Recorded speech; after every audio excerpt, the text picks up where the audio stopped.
사도행전 4장 36절부터 5장 11절까지를 교독합니다.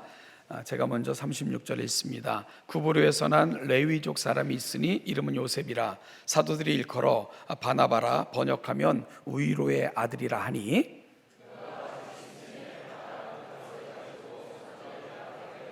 아나니아라는 사람이 그의 아내 삽비라와 더불어 소유를 팔아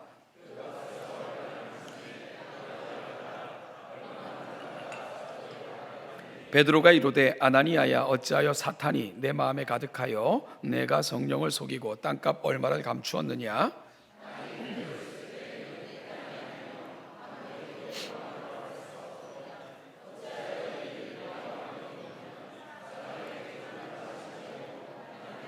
아나니아가 이 말을 듣고 엎드러져 혼이 떠나니 이 일을 듣는 사람이 다 크게 두려워하더라. 3시간쯤 지나 그의 아내가 그 일어난 일을 알지 못하고 들어오니,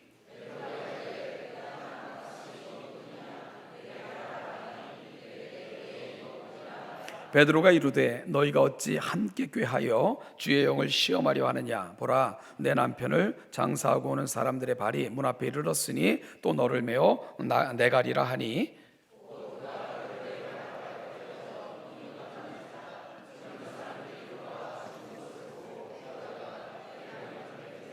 같이 읽죠. 온 교회와 이 일을 듣는 사람들이 다 크게 두려워하니라. 아멘.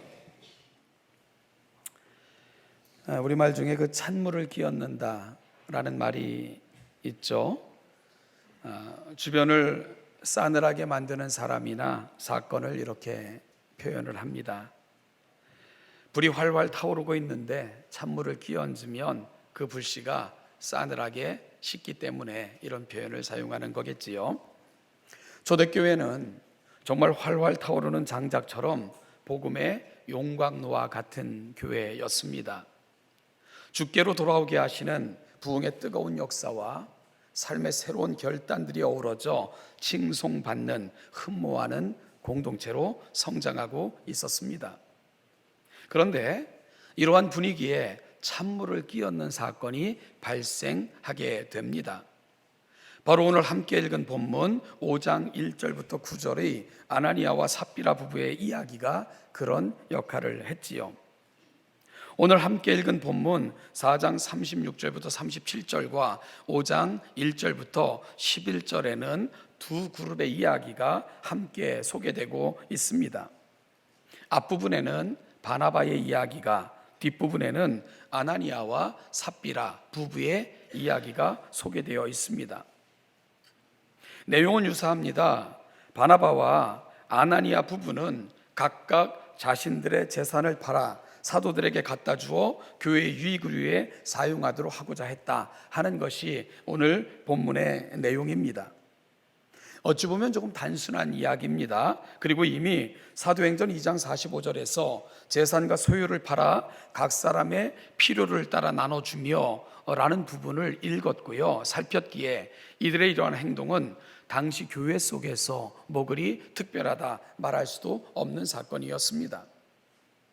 그런데 이들의 이야기가 매우 특별한 것이 되어버린 것은 그들에게 되어진 결과가 너무나도 달랐기 때문입니다. 바나바는 이후 교회 지도자가 되어 복음을 전하고 교회를 세우고 선교하는 일에 헌신된 주의 종이 된 반면, 아나니아 부부는 이 사건으로 인하여 죽음에 이르는 결과를 맞이할 수밖에 없었기 때문입니다. 이 사건이 초대교회에 미친 영향은 이루 헤아릴 수 없었을 것입니다. 그래서 5장 11절에서 이 사건을 보고 들은 사람들에 대해 이렇게 표현하고 있습니다. 온 교회와 이 일을 듣는 사람들이 다 크게 두려워하니라. 큰 두려움이 공동체 가운데 임한 것이지요. 그러면 도대체 아나니아 부부에게 왜 이런 일이 벌어진 것일까요? 여러분, 해석하기 참 어렵게 남겨진 본문이기도 한데요, 먼저 그 내용을 좀 살펴보도록 하겠습니다. 아나니아와 삽비라는 그들의 소유를 팔아 사도들의 발 앞으로 가져왔습니다. 그런데 판 값에 전부를 가져온 것이 아니라 누가는 그 값에서 얼마를 감추매라고 기록하고 있습니다. 그리고 그런 남편의 행동을 그의 아내인 삽비라도 알았더라라고 누가는 기록하고 있습니다. 그 값에 얼마를 가져왔을 때에 베드로가 이렇게 말합니다. 아나니아야, 어찌하여 사탄이 내 마음에 가득하여 네가 성령을 속이고 땅값 얼마를 감추었느냐? 그러면서 이렇게 덧붙였습니다. 땅이 그대로 있을 때에는 내 땅이 아니며 판 후에도 네 마음대로 할 수가 없더냐? 어찌하여 이 일을 네 마음에 두었느냐? 사람에게 거짓말한 것이 아니요 하나님께로다. 베드로의 안타까움입니다. 땅이 그대로 있을 때도 네 것이고 판 후에도 네 것인데 어찌하여 그것 가지고 네가 거짓말을 하는 그 일에 이르고 말았느냐 하는 안타까움을 전하고 있는 거죠.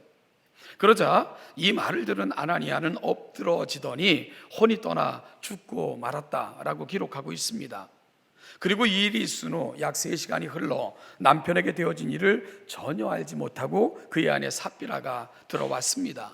다시 베드로가 그녀에게 물었습니다. 그 땅 판값이 이것뿐이냐? 그러자 삽비라가 대답했습니다. 예, 이것뿐입니다.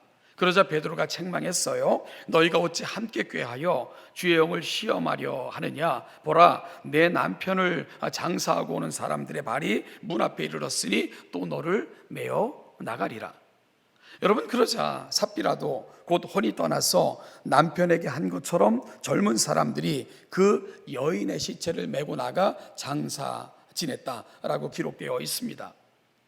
그리고 말씀드린 대로 이 사건은 초대교회에게 적지 않은 충격과 그리고 두려움을 안겨준 그런 사건이 되어버리고 만 것입니다. 그리고 많은 시간이 지나 오늘 저와 여러분들은 이 본문을 읽고 지금 함께 나누고 있는 것입니다. 사실 이 본문은 해석하기 쉽지 않은 본문입니다. 그래서 많은 사람들에게 혼란을 안겨준 그런 본문이기도 하죠. 그러면 여러분, 어떤 면에서 이 본문의 해석에 어려움이 있는가 잠깐 살펴보면요, 첫째는 아나니아와 삽비라가 땅 판 돈의 일부를 감춘 것이 죽을 만큼 이렇게 심각한 범죄인가 하는 사실입니다. 누구에게나 돈이 귀하죠. 그런데요, 자신의 재산을 처분하여 일부라도 바쳤다는 것, 이거 귀하지 않습니까? 두 번째로요, 베드로는 아나니아와 삽비라가 돈을 감췄다는 것을 어떻게 알았을까? 뒷조사라도 했단 말인가? 아니면 독심술이라도 있나?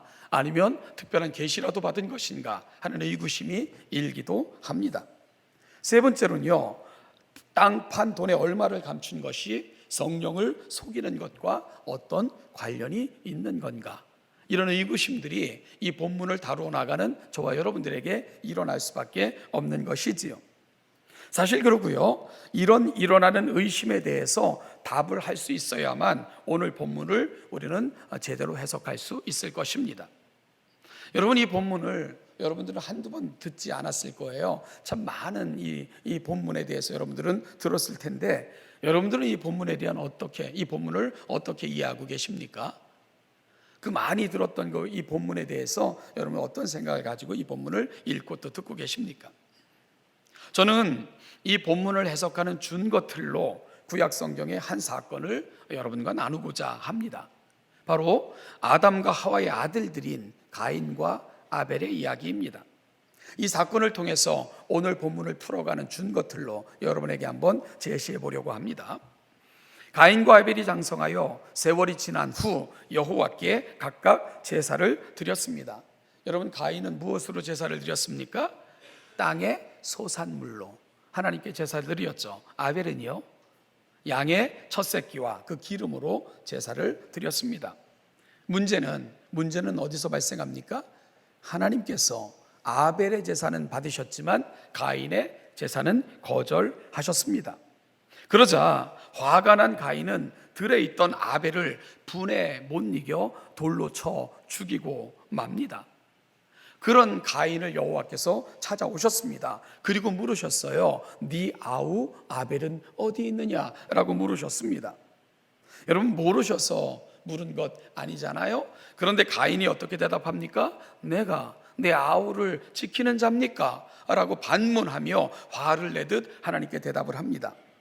그의 대답을 보면 정말 배알이 비비꼬여 있는 그런 사람처럼 보입니다.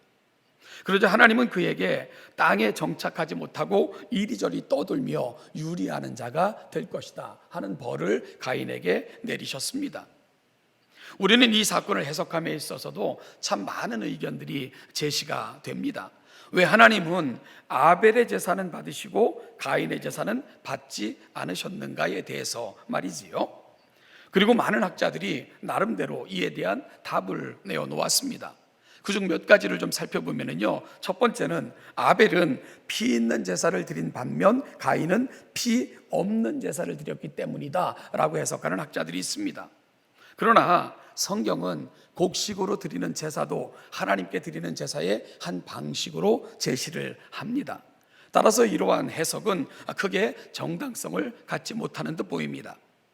또 어떤 사람은 가인은 단순히 땅의 소산으로 제사를 드렸다라고 기록하고 있는 반면 아벨은 양의 첫 새끼와 그 기름으로 드렸다라는 표현을 주목하면서 아벨은 정성 어린 제사를 드린 반면 가인은 대충 제사를 드린 거다. 따라서 하나님께서는 정성껏 드린 아벨의 제물만, 그의 제사만을 받으신 거다, 이렇게 해석하기도 합니다.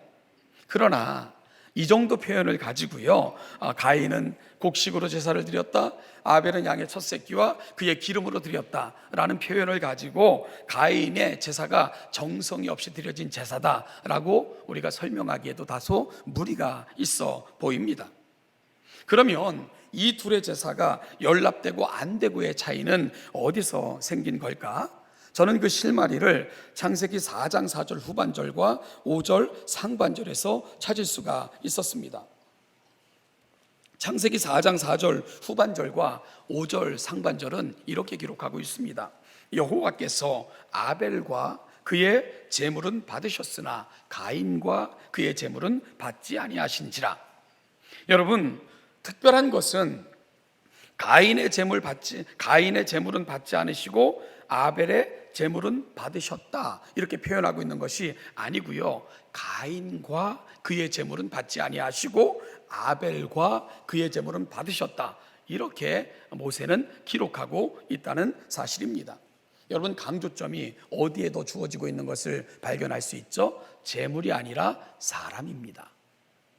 하나님께서 받지 않으신 것은 그들의 제물뿐만이 아니라 사람 자체고요, 하나님이 받으신 것은 아벨의 제물뿐만이 아니라 아벨 자체를 받으셨다고 기록하고 있는 것입니다. 여러분, 또한 자신의 제사가 연락되지 않음에 대하여 분이 여기며 동생을 살인까지 한 가인에게 하나님은 이렇게 말씀하셨습니다. 창세기 4장 7절을 보면 네가 선을 행하면 어찌 낯을 들지 못하겠느냐, 선을 행하지 아니하면 죄가 문에 엎드려 있느니라. 죄가 너를 원하나 너는 죄를 다스릴지니라. 여러분, 결국 가인은 어떤 인생을 산 겁니까? 죄의 지배당하고 죄에 의하여 다스림을 받는 그런 인생을 산 인생이 가인이었음을 알려주시는 말씀입니다. 여러분, 이 부문을 죄가 문에 엎드려 있느니라, 문이라는 곳이요, 사람들이 늘 지나다니지 않고는 안과 밖을 출입할 수 없는 곳, 그 특별한 장소가 바로 문입니다.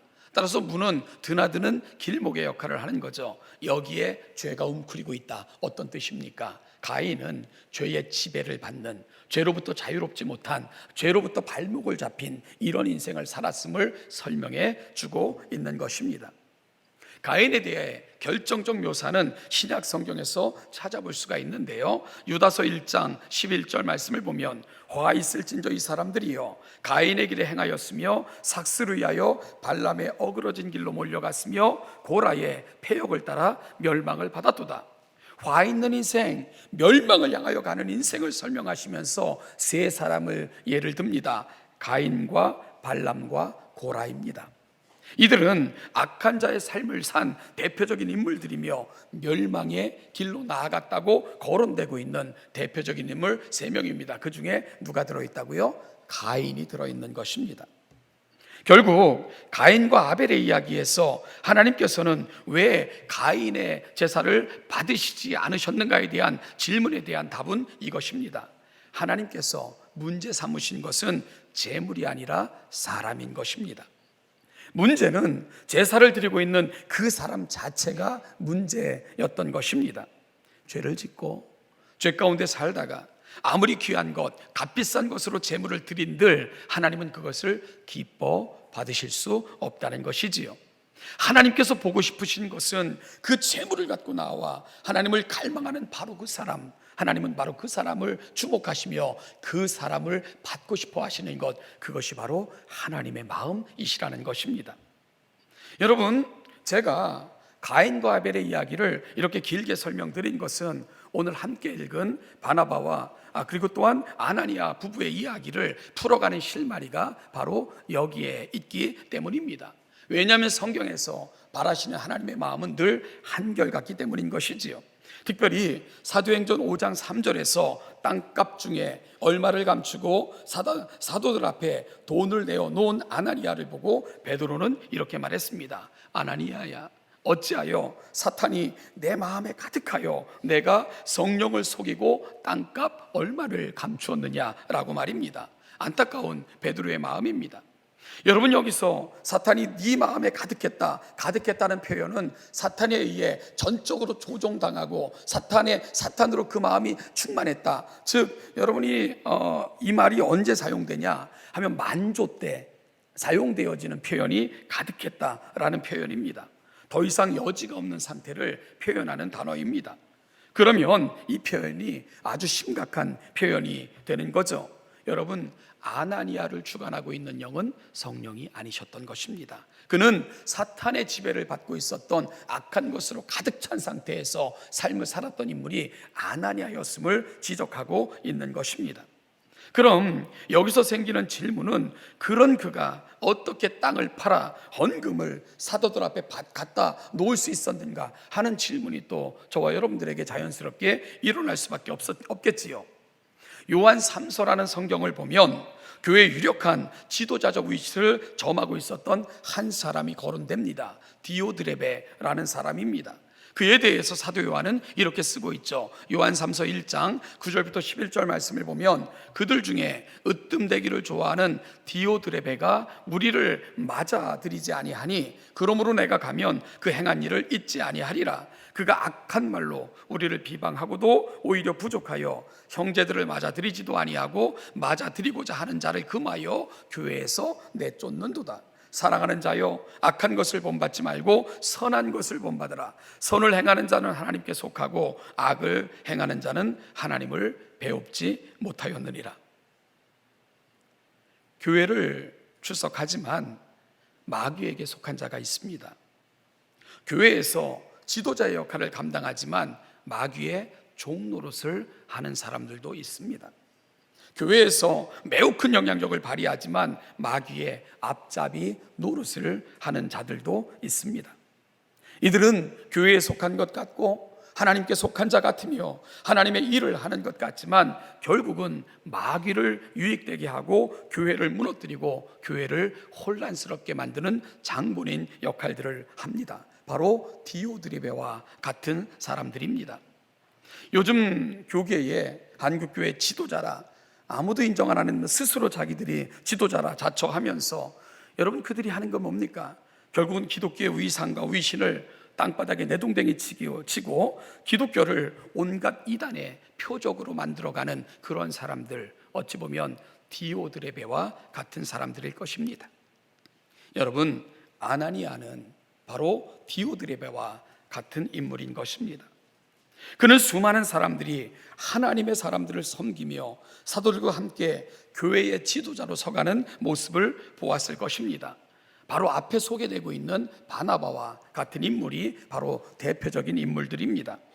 그에게는 이들처럼 사람들 위에 높아지고 존경받고 이를 통해 못사람 위에 뛰어난 사람이 되고자 하는 열망이 아나니아의 가슴에도 있었던 것처럼 보입니다. 그래서 땅을 팔아 다른 교회의 지도자들이 했던 것처럼 흉내를 내고자 그는 땅을 팔아 땅값의 일부를 사도들의 발 앞으로 가져간 것입니다. 그러나 그는 결국 하나님께 속해 있지 않았기에, 순전한 마음으로 이 일을 감당하고 있는 것 아니기에 결국은 속이는 자가 될 수밖에 없었고요, 성령을 근심되게 하고 성령을 속이는 그러한 일을 하고 말았던 것입니다. 여러분, 이러한 사람들이 교회 지도자로 세워지면 여러분, 교회가 위험해지고 맙니다. 그리고 교회는 혼란을 겪을 수밖에 없습니다.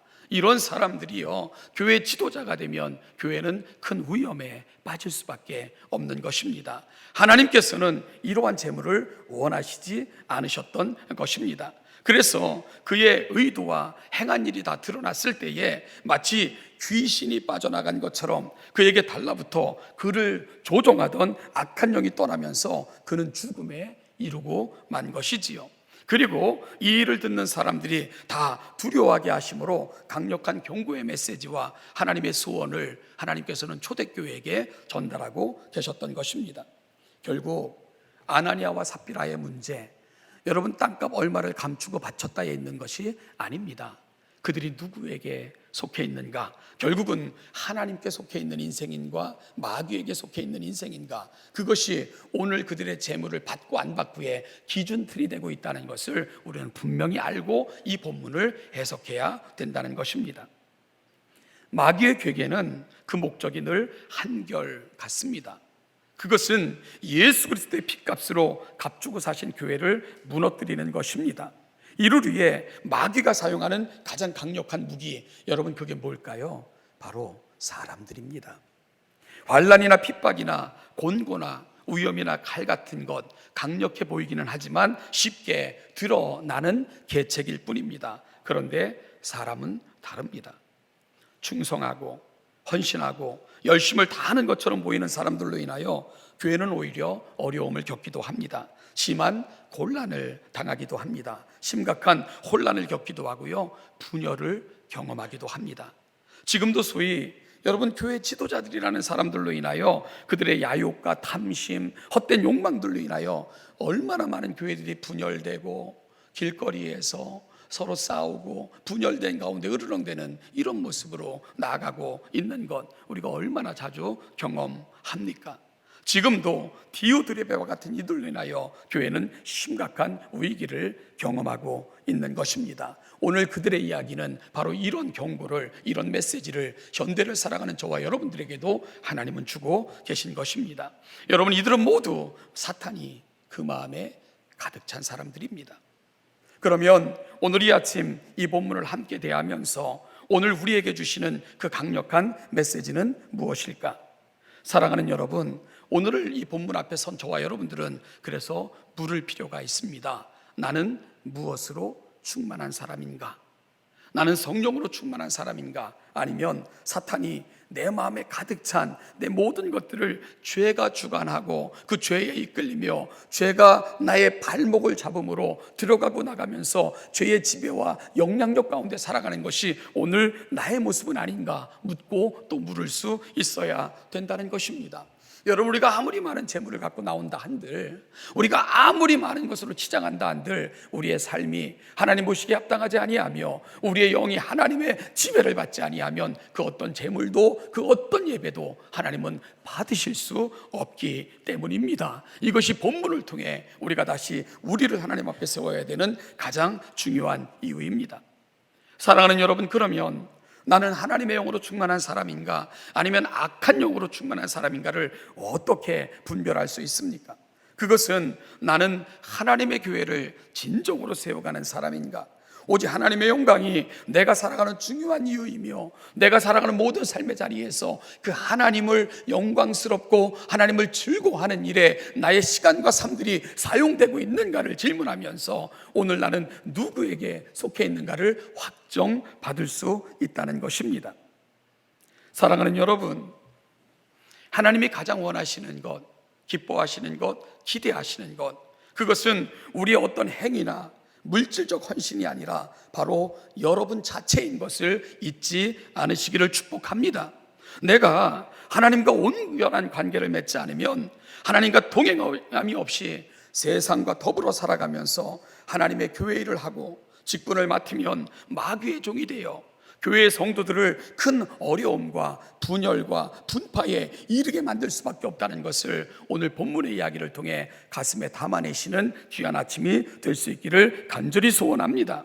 사랑하는 여러분, 또한 이단들처럼 교회 속에서 열심을 내는 것 같지만 교육은 마귀의 앞잡이 노릇을 하여 교회를 무너뜨리고 혼란스럽게 만드는 것, 오늘 우리가 보고 있는 그러한 사실들이 아닙니까? 하나님은 아나니아와 삽비라 이야기를 통해 이런 경고를 오늘을 살아가는 이 교회에게 함께 주고 계신 것입니다. 사랑하는 여러분, 오늘 이 본문을 기억하시며 정말 하나님 앞에 우리가 선한 다짐과 결단으로 나아갈 수 있기를 바랍니다. 그것은 우리의 신앙이 온전한 하나님의 말씀과 성령의 인도하심을 받는 그런 신앙으로 세워져 가기를 간절히 갈망하며 기도하시는 오늘 이 아침이 될 수 있기를 간절히 소원합니다. 그런 면에서 오늘 바나바는 하나님의 영으로 충만하여 하나님의 교회를 유익되게 했고 하나님의 영광을 선포하며 살아갔던 인물인 반면, 아나니아와 삽비라는 그 안에 사탄으로 충만하여 자신의 영광을 추구하다가 멸망당한 안타까운 인생이 되고 만 것입니다. 오늘 우리는 어디에 서 있습니까? 바나바의 아름다운 교훈들이 오늘 우리의 가슴에 새겨지고 여러분들을 통해 하나님의 나라가, 하나님의 교회가 아름답게 세워져 우리가 드리는 모든 예배, 우리가 하나님 앞에 올려드리는 헌신이 하나님 보시기에 아름답고 합당한, 하나님이 받으실 만한 아벨의 제사처럼 올려지시는 신원예담교회 모든 성도들 다 되시기를 주님의 이름으로 축복합니다. 기도하겠습니다. 하나님 아버지, 은혜와 사랑을 감사합니다. 오늘 이 시간 이 자리에 우리를 불러주시고 오늘 말씀을 통해 우리를 살피며 하나님 앞에 다시 세우고자 하는 열망으로 아버지 앞에 나아가게 하신 것 너무너무 감사합니다. 하나님, 오늘 나는 어디에 서 있고 내가 오늘 하나님 앞에 올려드리는 예배와 헌신과 또 하나님 앞에 드리는 모든 것들이 무엇으로 가득하여 드리고 있는가를 다시 한번 묻고 확인하는 가운데, 하나님은 내 재물을 원하시는 것이 아니라, 나의 어떤 일을 원하시는 것이 아니라 나를 원하신다는 것, 나를 보고 싶어 하신다는 것, 가장 정결한 내가 하나님 앞에 가장 아름다운 예물이라는 것을 본문을 통해 확인하고 계신 것을 놓치지 않고 잊지 않는 신원예담교회 모든 성도들이 되게 하여 주시옵소서. 감사드리며 예수님의 이름으로 기도하옵나이다. 아멘.